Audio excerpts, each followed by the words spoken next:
Hi there, all you history soldiers. We're marching forward. And during this video, we're going to start talking about the theaters of war. I think it's significant that when we discuss World War II or other wars, we talk about an area of battles as being a theater. There's drama involved. There are characters or actors, and I don't mean that they're pretending. I mean that they are making a difference in what happens in that theater. So in World War II, there was a European theater because of the Axis powers in Europe, Germany and Italy. And there was also a Pacific theater because of Japan's desire to increase its sphere of influence. So we're going to talk first about the European theater. And to do that, we need to kind of look back and we need to see what France did in response to World War I and the fact that so much of the war had been fought in France. The country, after the Versailles Treaty, decided that it would never allow that kind of war to take place on its soil again. It wanted to avoid the same mistakes. And so it built what was called the Maginot Line. This Maginot Line was largely in the southern part where Alsace and Lorraine had been and where Germany had invaded previously, or right where the territories were that had been contested during the Franco-Prussian War and then again during World War I. So they figured that they were avoiding the same fate. The problem was that they were looking back instead of looking forward, and technology had developed, and the Germans, the Nazis this time, they had designed a blitzkrieg. Blitzkrieg means a lightning war, lightning fast, because the technology of tanks and an air force, it had evolved so quickly that even though the French had created this Maginot Line, the Germans could go around it, and that's precisely what they did. Now, we need to rewind again and talk about the beginning of the war. You know that the Germans wanted Danzig, which is also known as Gdansk in Polish, and they wanted Danzig. They wanted it returned to them because they felt that it was their territory. And when Poland refused, ultimately that meant that Germany was going to invade Poland. Now, the beginning of the war was kind of a joke. Basically, there were soldiers who started a skirmish at the border between Poland and Germany, and there was evidence that those soldiers actually were wearing Polish uniforms, but might be German. So it seemed like, like the Manchurian incident, it was staged to some extent. Bottom line, Germany was going to invade Poland, and they just wanted some convenient excuse. And so they did invade Poland, and that triggered the war immediately because the UK and France had agreed that they were going to defend Poland. It's very similar to what happened in World War I. And even though Germany was attacking to the east, they knew that they also had to attack to the west. And so ultimately, they decided that they were going to invade France. France knew that this was coming, and they thought that their Maginot Line was enough, but they were planning for different scenarios, different directions that Germany could bring in their tanks, and they figured that no matter what, that barrier, that Maginot Line, would provide them enough time to go and meet the Germans wherever they came into their country. And the problem was that they did not anticipate that the Germans would drive their tanks right through the Ardennes forest. The Ardennes forest was in Belgium and eastern France, and it was rugged territory. Didn't seem likely for the Germans to want to go through there. Typically, the idea was that the Germans could go through the Low Countries, through the Netherlands and Belgium. but not that part of Belgium. Well, the Germans defied them, and what happened was the German tanks, we'll call them panzers, that's the kind of tank that they created. Panzer tanks just plowed through the Ardennes forest into France and split the French army and split France into a north and a south, and was able to then race for the English Channel. And when they did that, they cut off the British Expeditionary Force. So the British Expeditionary Force had landed to support the French, but because the tanks got through and cut toward the English Channel, the British were surrounded. They were in deep trouble. In addition, the French, there were many French and Belgian troops that were also surrounded. And it was a very dire situation. The war could have been over like that. We're talking about 300,000-400,000 troops. And so it was a race.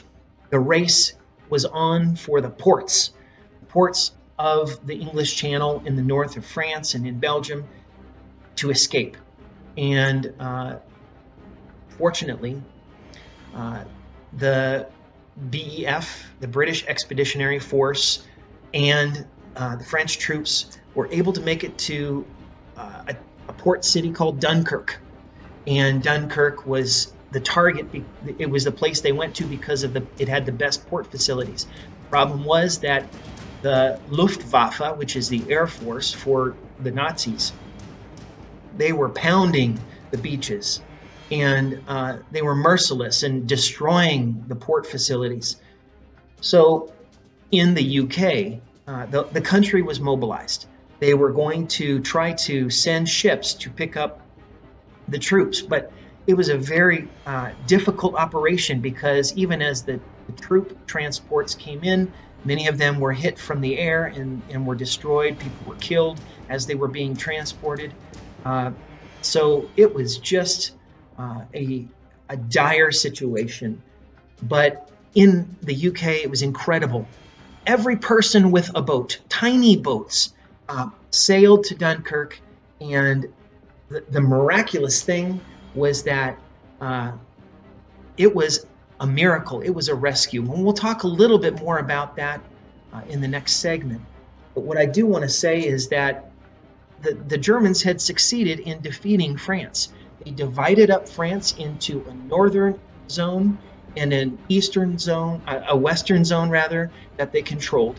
And the southern zone remained under French control with the Vichy government. The Vichy government was basically neutral. They agreed to cooperate with the Nazis, and they were allowed to keep the southern territory. And that was called the Zone Libre, which means the free zone. A month later, Italy jumped in and invaded, and things were looking very, very scary for the Allied powers just a few months into the war.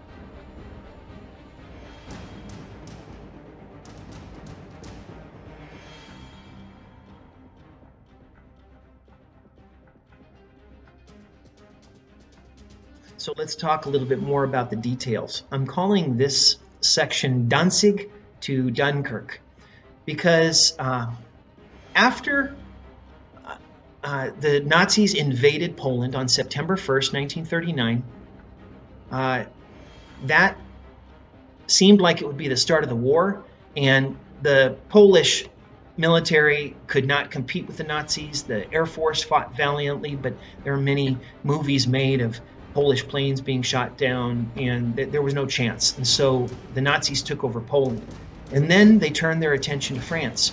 And it seemed like they would just overrun France. But at first, the UK and France decided to try to blockade the Germans. But the problem was the Germans could get supplies from the Soviet Union. And the reason for that was there had been a secret agreement, an agreement between Stalin and Hitler, between the Soviet Union and Germany, which were supposed to be violent enemies. but they agreed to a non-aggression pact. We'll come back to that a little bit later as well. But because of that pact, the Axis powers were able to get supplies, and they also got supplies through Spain, which was friendly to the Axis powers. So the British Expeditionary Force is in France, and the Nazis overrun France. The BEF is trapped, and it looked like a sure defeat. It was a defeat, and it was a retreat, but it looked like a complete annihilation. And then Operation Dynamo went into effect. And this is what it was called when the UK got all their little ships together and sent them to Dunkirk and provided air cover. Planes came from the UK to shoot down the German planes that were bombing the beaches and firing machine guns at the people on the beaches. And so because of that, 338,000 Allied troops were rescued. True miracle. It's incredible. The war would have been over except for all those little ships and for the weather, because there was fog, and that meant that the Luftwaffe, the German Air Force, couldn't carry out its operations to bomb the beaches and bomb the transport ships. So that is the story of Dunkirk.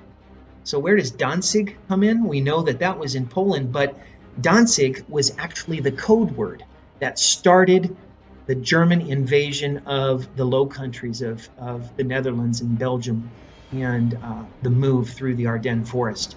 So it started with the code word Danzig, but it ended with a miracle at Dunkirk. Now, obviously, there's a whole lot of war left to fight.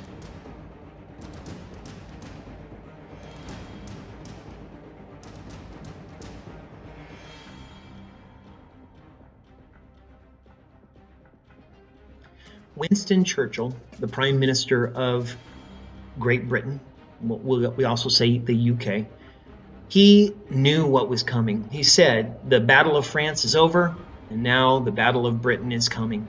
He knew that the Nazis would not be satisfied, and that they would attack the UK to make sure that they could achieve all of their goals. And at first, Hitler wanted to work with the UK. He actually expressed admiration for the UK and the British people. And there was a bond between the British and the Germans. In fact, they had kind of been friendly to each other during the 1930s. I've already mentioned that they had agreements with their navies, and there was some friendliness, even though Hitler was clearly doing things that were taking away people's civil rights. Both countries were fighting against communists.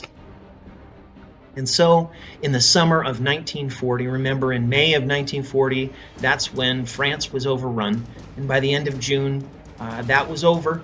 And fortunately, the miracle at Dunkirk had saved 338,000 troops. But because the UK refused to give in to Hitler's demands, the Blitz began. In the summer of 1940, it continued all the way to the summer of 1941. And this was called the Blitz because, again, it was lightning from the sky. It was a time where Hitler would use his air force led by Hermann Göring. Hermann Göring was the leader of the Air Force, and he was kind of the right-hand man for Hitler. And Göring was going to be merciless, and he was going to bomb the United Kingdom every day until they would agree to sign a peace treaty and let Hitler do what he wanted to do. And so the Luftwaffe continued to fly to London and bomb the city. And this is a time where living in London was very dangerous, and many children were evacuated to the countryside. This is where we get the story of the Chronicles of Narnia and C.S. Lewis. He took in some children at his home in the countryside. And another author that's close to my heart, Richard Hughes, also took in children and told them stories, and his stories were eventually collected. So there was a very dark time in Britain, and Britain then reached out to the United States, who was neutral, because there was a friendship. Going back to even the Revolutionary War, there was a friendship between the UK and the United States. And so what happened was FDR, in finally at the beginning of 1941, he agreed to lend-lease agreements. He passed through Congress the ability to send material support to allies who were at war. It didn't mean that the United States was getting into the war, but the United States felt an obligation to support their partners. And so it's kind of having your cake and eating it too. And so these lend-lease agreements continued from 1941 all the way to 1945. And basically, you could say that these supplies and food, it saved Great Britain. And in the meantime, the British were eager to talk about how many planes had been shot down by the RAF, the Royal Air Force. And it's true that many German planes were shot down, and there were heroic pilots who were defending the British Isles. And so we also know that this was a propaganda war, that the British, over the BBC, they were broadcasting the good news, and sometimes they were inflating the good news and not saying all the bad news. And clearly this was happening on the Nazi side as well, talking about the good progress of the war and how very soon the UK would surrender. And so this propaganda war, led by Joseph Goebbels, another very close person to Hitler. Joseph Goebbels was, it sounds like gerbils, but Joseph Goebbels was the head of propaganda for the Nazis, and he always tried to spin things so that it looked like Hitler and the Nazis were unbeatable. During this time, we also have the emergence of the Enigma machine. And this is a really interesting story, movies made about it, but just know that Alan Turing gets a lot of credit for his role in cracking the code that the Germans had to broadcast their movements within their own military. They sent out orders, and the code was unbreakable except the genius of people like Alan Turing. And Turing worked together with other code breakers at Bletchley Park, which was a manor house in Milton Keynes, which was a town in the countryside. And it's a very secret code-breaking program that was going on there, and it was codenamed Ultra. And so Ultra was responsible for repeatedly breaking German codes, and Alan Turing gets a lot of credit for breaking a code. Now, this is very sad, because what happened is when they broke the code, when they cracked the code, they realized that the Germans were getting ready to bomb the city of Coventry. And Coventry was, it's residential. It wasn't a military target. And so the Germans were going to bomb mercilessly, and they had started using bombs that were called incendiary bombs, which were supposed to light everything on fire. And the message was given to Churchill: the Germans are coming to Coventry. And Churchill said, we can't do anything about it. If we respond, then the Germans will know we cracked the code. And so they had to sit back while the Germans attacked Coventry and destroyed Coventry Cathedral. It burned down during the night. I've actually seen parts of Coventry. I've been to Coventry Cathedral, the ruins of it, and I've seen parts at my university that travel around to foster reconciliation. Because what happened is, after that incident, later on in the war, the Allies got revenge, and they bombed Dresden and burned down the cathedral in Dresden. Did the same kind of thing to the Germans. So the Enigma machine and Ultra, those were very important during this Blitz period, during the Battle of Britain. And ultimately, Britain won. They held fast. They stood their ground. And right before World War II started, the campaign came out. Posters were hung all over London that said, "Keep calm, carry on." And this is supposed to represent the British people who were stoic in the face of adversity. Going back to the Victorian period, they could do anything, accomplish anything.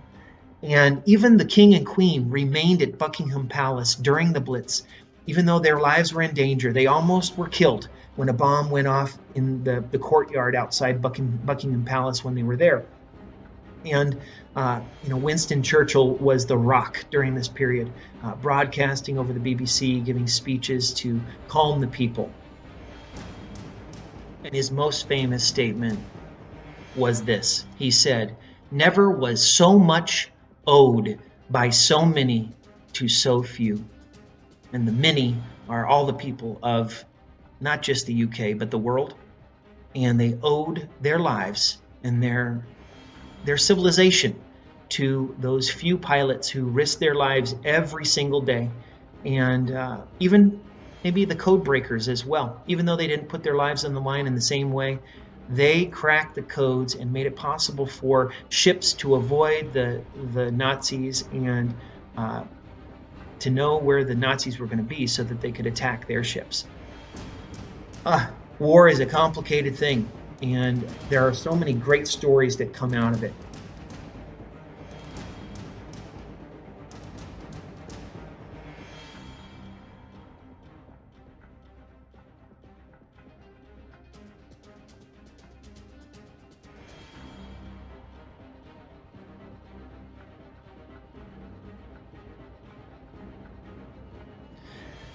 We've already talked about the fact that the Soviet Union and Germany were natural enemies. The Soviet Union was a communist nation, and Germany was a fascist nation, and fascists hate communists. Fascists are nationalists and believe in a government that takes control of the country and believe in traditional values, whereas communists want to overthrow governments and get rid of traditional values. Both Germany and the Soviet Union wanted to expand their sphere of influence. Notice I keep saying that phrase. It's very important in World War II.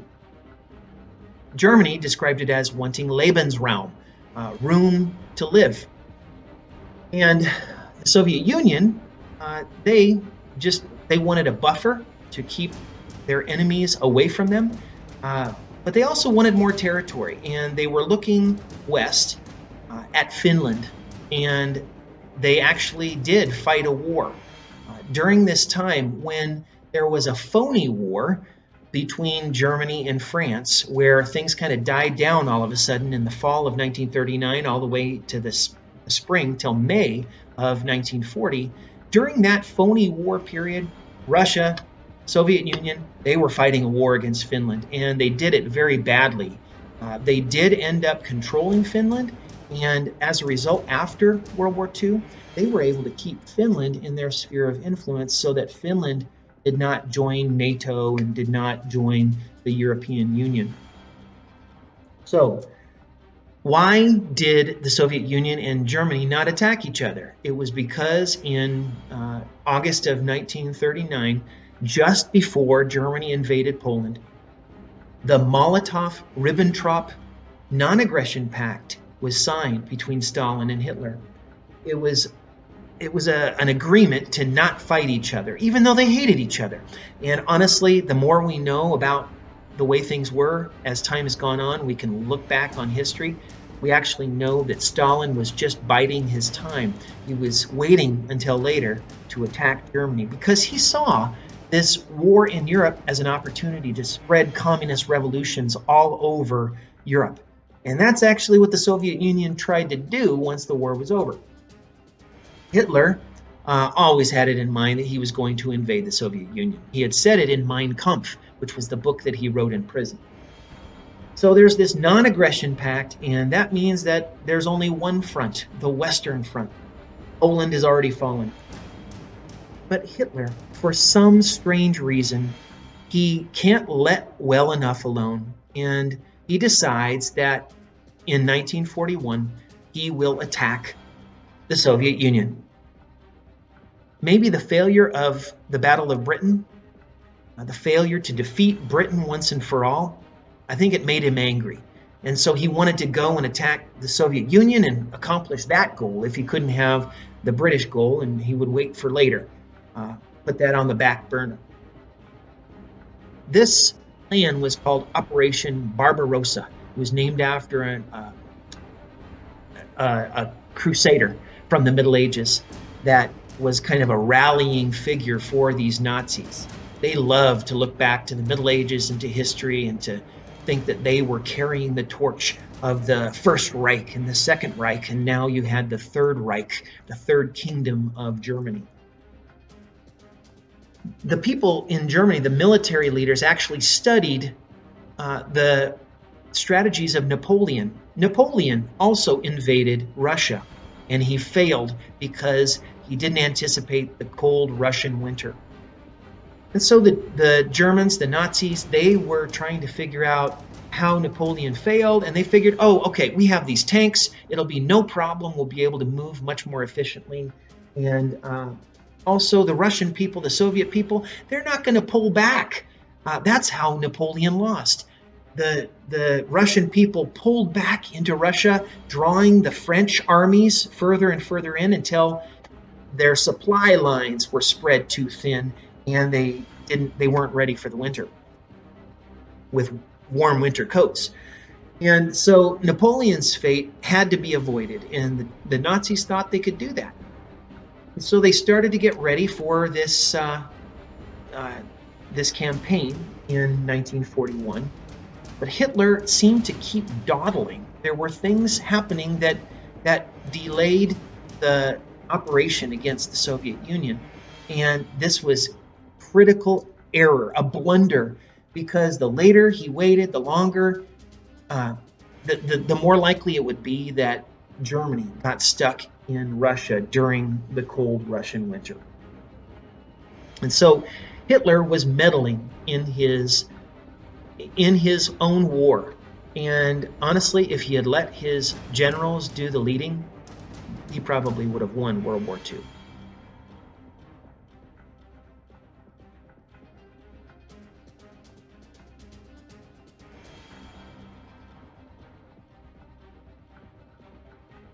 The opening of the Eastern Front was a critical turning point in the war. And we'll talk more about that later.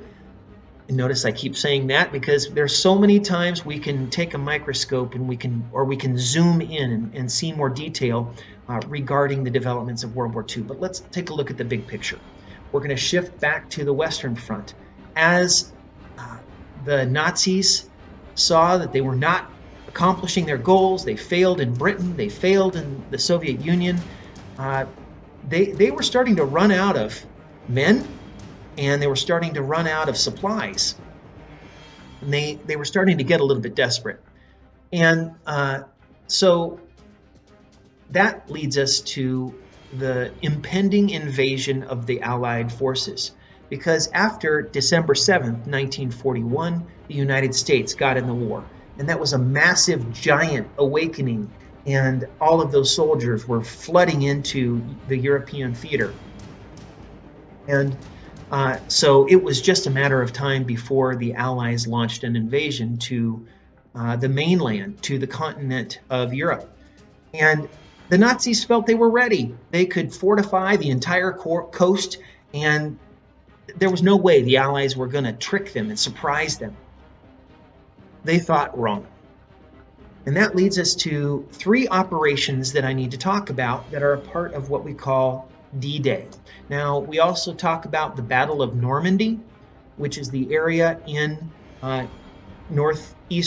northwestern France where the Allies eventually were going to land. And it was pretty obvious that they were going to land somewhere on the northeast part of the continent.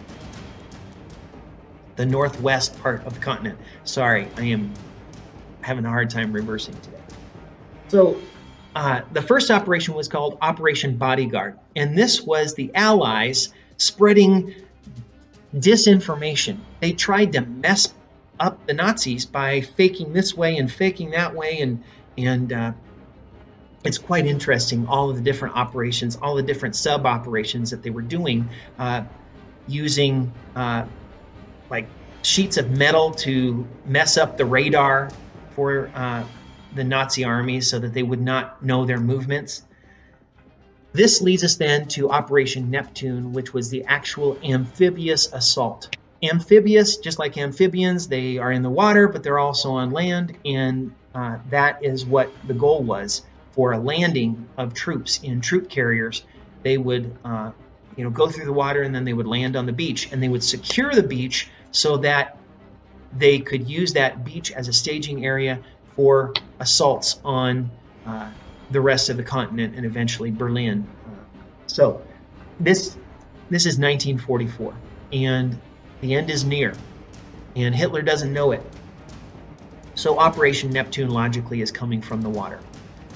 Operation Overlord is what D-Day officially was called in the military, and it was an incredible day, June 6, 1944, and it was led by Eisenhower and Montgomery, two brilliant generals who had already shown how much skill in strategizing they had. And so strategy is one thing, but the bottom line was men had to be willing to sacrifice their lives, because the whole way to invade the continent was to send wave after wave of soldiers until there were too many soldiers for the Nazis to kill. And 4,000 soldiers sacrificed their lives in providing a beachhead where the Allies could then invade the rest of the continent. Let's take a moment and close our eyes and remember that if you go to France today and you go to the beaches in the area of Normandy, you will see row upon row upon row of white crosses. And these white crosses and other graves, they represent all of those men and women who gave their lives to secure our liberty. I hope that you will always have that image in your minds, and hopefully someday you'll be able to go see that for yourself and pay respects to those who have saved our world.